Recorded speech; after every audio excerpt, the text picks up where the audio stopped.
first of all, tell us a little bit about the film and about your character.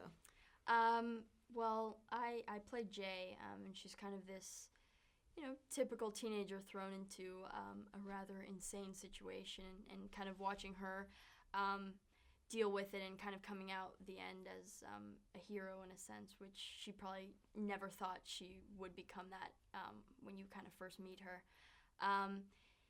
And I remember talking to the director before filming, before even being signed on to the project, and him telling me how this idea came from his nightmares, and it was kind of this, Weird nightmares. Yeah. These, it's people sometimes resembling family to kind of creep him out more, following him in his dreams, and it was this kind of very slow, steady-paced, it thing following him, and so we wanted to kind of create a movie out of it, and that's kind of how it started. It was pretty cool. Yeah.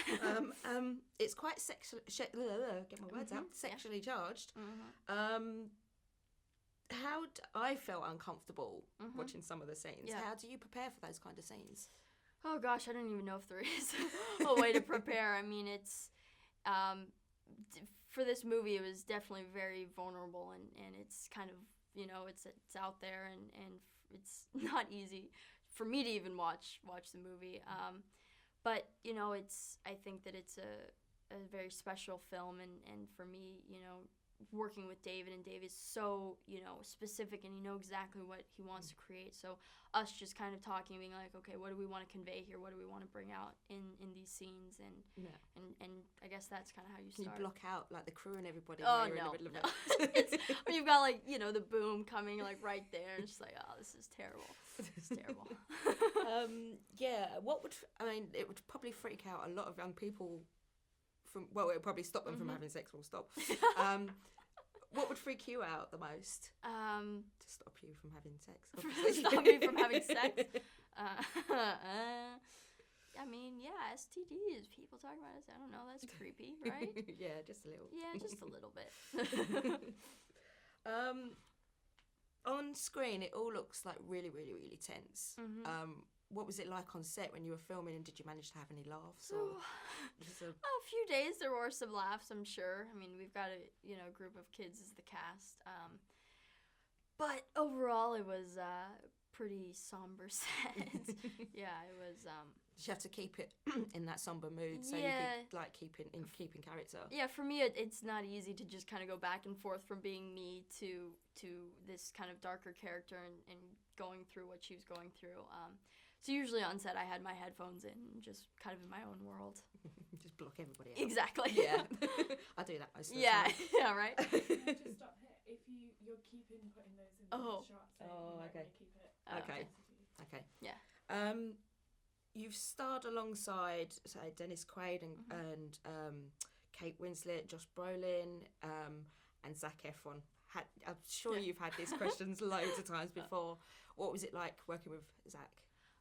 It was so much fun. I mean, it was my first big movie. I just turned 18, and I was thinking, oh, he's gonna be super cocky, because I mean, he is probably one of the most famous young actors out there.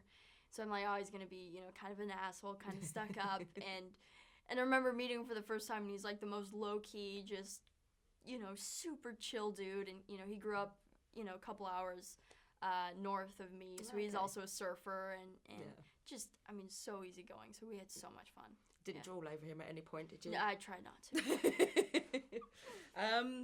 Saying that, who's your ideal man? Ideal man? I don't know. It's got to be someone who's funny, that makes me laugh. I think that's the most important thing. If they can't do that, then it won't be any fun. Yeah. Is there any names that maybe like somebody you've got your eye on? Or I mean, I dream, about like Johnny Depp, and I think Tom Hardy is. So. Oh, hello. Yeah, hello. So if you're watching, if you're watching, I'm here. I'm here. Okay, I'm useless with men. Yeah. It doesn't get any easier as you get older, believe me. Good, great. Is there any dating advice that you would give to anyone? Oh, goodness. I mean, probably not the greatest person to ask. I mean, I don't know. I guess it's Yeah, I just don't bother. I just don't bother. Yeah, I'm like, just don't.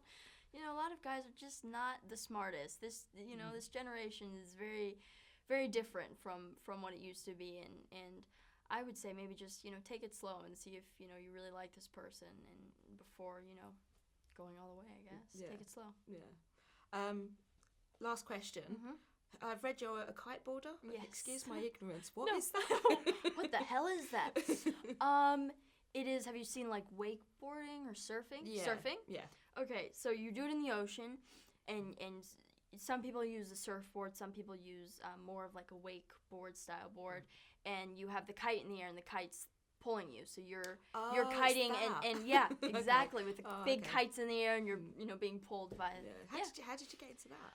My dad taught me when I was about 13, and just kind of fell in love with it, and it started progressing really fast.